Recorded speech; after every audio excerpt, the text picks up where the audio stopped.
Hello guys, आज म डुम्रीको फलको अचार बनाउन गइरहेको छु। यो डुम्रीको फल चाहिँ हिजो हामी आमा छोरा र भान्जाश्री भएर शिवपुरी डाँडामा घाँस काट्न जाँदाखेरि लिएर आएको हो। डुम्रीको फलको अचार स्वास्थ्यको लागि पनि निकै नै राम्रो हुन्छ। यसले सुगर, प्रेसर जस्ता असाध्य रोगहरूलाई लाग्न दिँदैन र लागिसकेको छ भने पनि त्यस्ता रोगहरूलाई न्यूनीकरण गर्छ भनेर चाहिँ अब मैले पनि बुढापाकाको मुखबाट सुनेको हो। ठ्याक्कै एक्ज्याक्ट चाहिँ मलाई थाहा छैन। अहिले चाहिँ म यो हजुरको यो डुम्रीको फल काट्न गइरहेको छु। हजुरहरूले कहिले पनि यो डुम्रीको फलको अचार खानु भएको छ कि छैन त्यो चाहिँ हजुरहरूले भिडियोमा अवश्य नै कमेन्ट गर्नु होला है। गाइज, यतिखेर चाहिँ म अब यो डुम्रीलाई काटकुट गर्ने कार्यक्रमहरू भइसकेर अहिले चाहिँ म धुन लागिरहेको छु हैन। यसलाई चाहिँ एकदमै राम्रोसँग धुन आवश्यक छ के।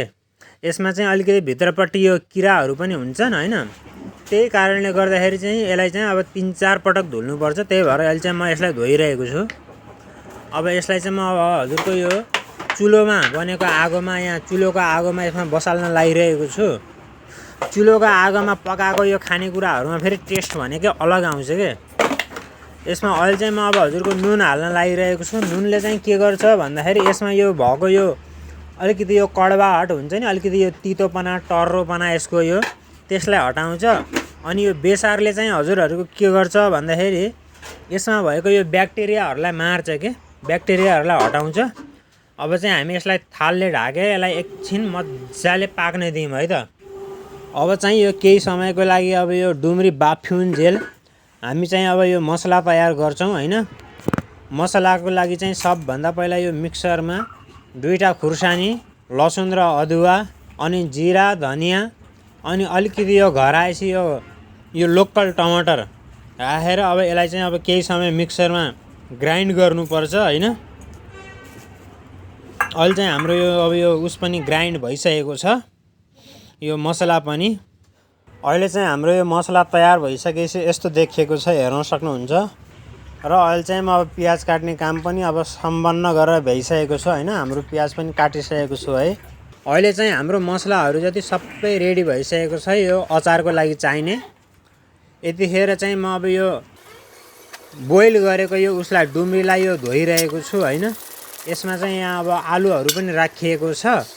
त्यही भएर यतिखेर चाहिँ अब मैले यो धोइधाइ गरेर भ्याइसकेपछि यतिखेर यो आलुहरूलाई यो खोक्याइरहेको छु के। यसमा आलु पनि हाल्यो भने एकदम मिठो हुन्छ। अहिले चाहिँ अब हाम्रो यो धुने अनि यो सरसफाइ गर्ने यो सबै गर्ने यो अचारको लागि चाहिने यो सबै यो डुम्री र आलुको यो तयारी पनि सकिसकेको छ है त। अब चाहिँ हामी पकाउनतर्फ लागौँ है। अहिले चाहिँ हाम्रो अब यो कराई तात्तिसकेको छ हैन।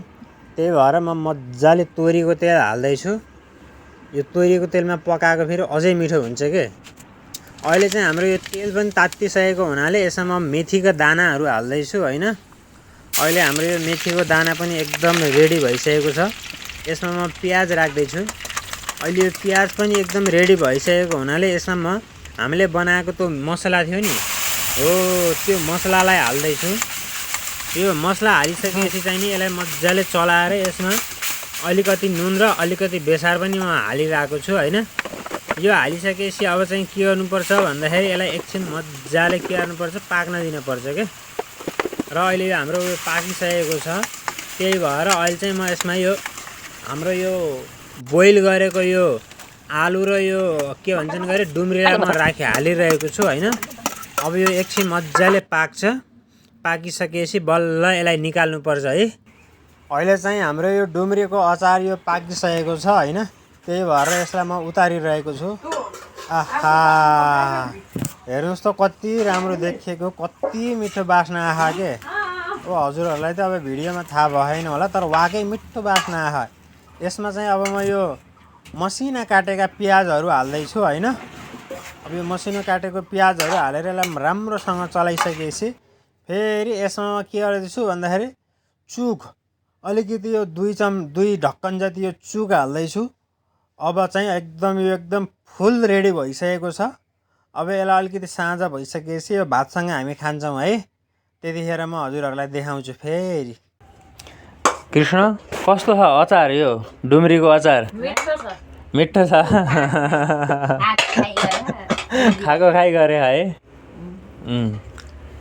डुम्रीको अचार मिठो छ हजुर डुम्रीको अचार चाहिँ एकदम मिठो भएर रहेछ होइन यहाँ छ यो रहेको छ मैले नि खाएर हेरेँ हजुरआमाले भाइले बहिनी मम्मीले सबैले हामी भएको जति सबैले खायौँ अचार चाहिँ एकदम मिठो रह्यो बनाएर खानै मिल्छ एकदम फर्स्ट क्लास मैले सोचेको भन्दा पनि मिठो भएर रहेछ यो चाहिँ अहिले